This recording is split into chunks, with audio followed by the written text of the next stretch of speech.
দিনী ভাইদের জন্য যারা দিন প্রতিষ্ঠার জন্য নিজেদের মেধা, শ্রম, যোগ্যতা সর্বোপরি নিজেদের জীবন বিলিয়ে দিয়েছেন, আল্লাহ তাদের সর্বোচ্চ বাধা দান করবেন। বিশেষভাবে দোয়া করছি আমাদের আমিরে জামাত। আপনারা সবাই জানেন আমিরে জামাতের বাইপাস সার্জারি করা হয়, ওপেন হার্ট সার্জারি যেটাকে বলা হয়। আল্লাহ রাব্বুল আলামিন যেন ওনাকে সুস্থতা দান করেন।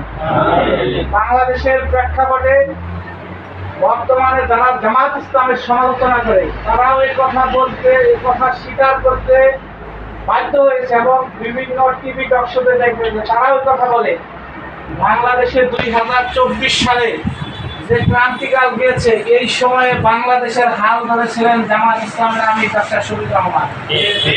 সকলেই এক বাক্যে বলে যে এক সময় দেশের দুঃসময়ে শেখ মুজিবুর রহমান, এক সময় জিয়াউর রহমান এই দেশের হাল ধরেছিলেন এবং 2024 সালে এই দেশের হাল ধরেছিলেন ডাক্তার শফিকুর রহমান।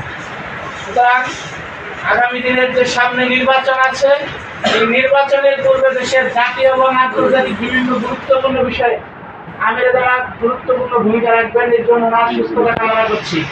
আল্লাহ যেন আমাদের দ্রুত আমাদেরকে ওনাকে যেন আমাদের কাছে ফিরিয়ে দেন।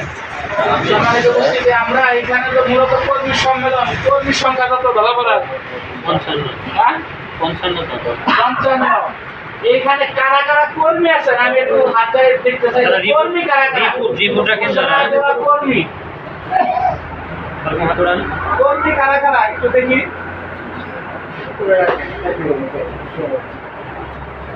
কর্মী তো জানেন নাকি?